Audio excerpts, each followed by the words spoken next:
Hello and welcome to another episode of 0 to 60, and really, more importantly, an update on what's happening with my 335. It's been a little bit over a month since I switched the car over to the E85 back-end flash. I've been running it on an E60 blend of E85 and 98, and bizarrely for an N54, it's been running really well.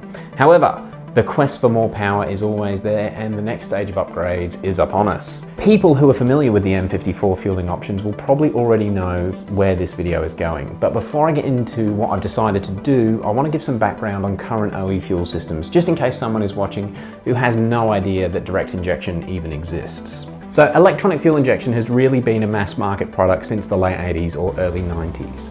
Early systems used a single injector to control the fuel, which still had advantages over a carby, but it didn't take long for multi-point fuel injection to become the norm. Multi-point fuel injection placed an injector close to each intake port, and it allowed a more accurate injection of the fuel. All of a sudden, each cylinder was being fed pretty much exactly the right amount of fuel from just outside the intake port. The system worked well. It was a huge leap in efficiency over previous options and is still being used in new vehicles today. But like all technologies, there was always the need to improve and evolve.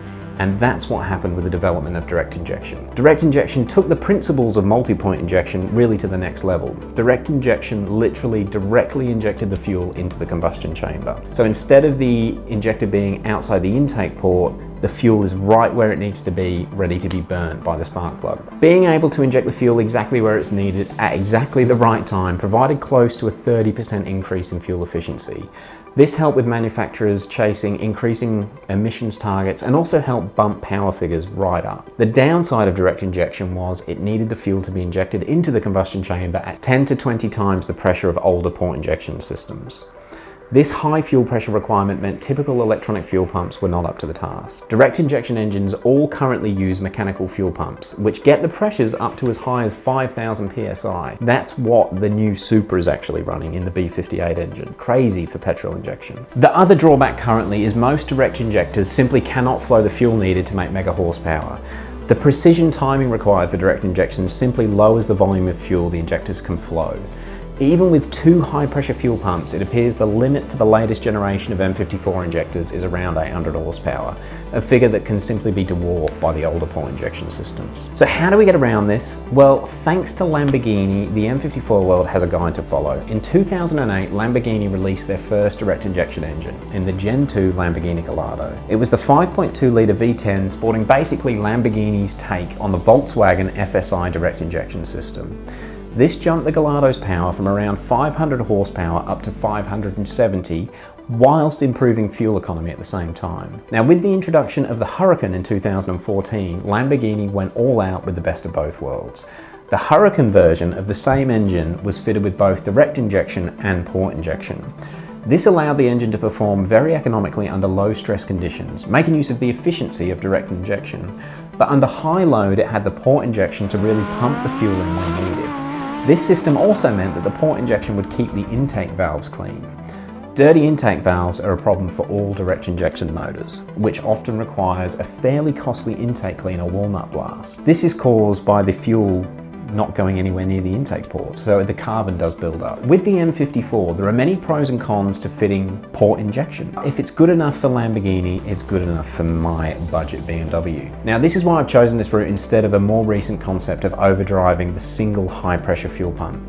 The Helix overdrive kits, despite a few early technical issues, do seem really quite good and would probably suit my use case for fully 85 on the current setup. But I kind of like the idea of using a similar system to the Huracan, and right now this is going to work out cheaper. The system I've gone for, it is a black market parts kit. It's got a billet fuel rail and a spacer which sits between the intake manifold.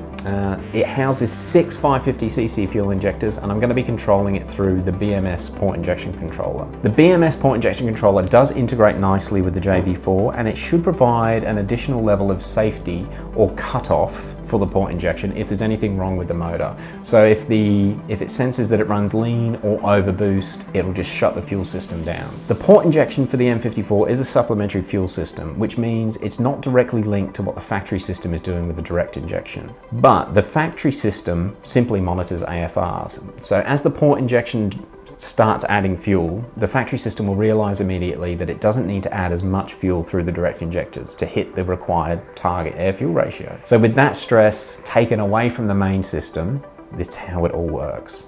The low pressure side of the fuel system will also require further upgrades to feed these additional injectors. I've gone for another Chinese Walbro 460, which I'll be placing in the stock bucket next to the current 460 that's in there. Now that second fuel pump will only be activated when it's needed to run these. It's also going to be controlled by the BMS port injection controller. So again, no extra load on the factory fuel pump module and not a separate system like running a separate relay off a hob switch. I'm hoping to get this all installed over the next couple of weeks. I'm going to try and document as much of the process as possible, including getting it tuning and tweaked as it should. But yeah, that is the update on what's happening with the Budget 335. Thank you very much for watching. If you've got any questions about port injection systems on the N54, hit them up in the comments below. If I've got any of this information wrong, make sure you tell me below as well. Thank you very much for watching. We will catch you on the next one. Bizarrely for an N54, it's been running really well. Just up there, just near that first yellow roadwork sign. That's where it lost power. It's finally let me down.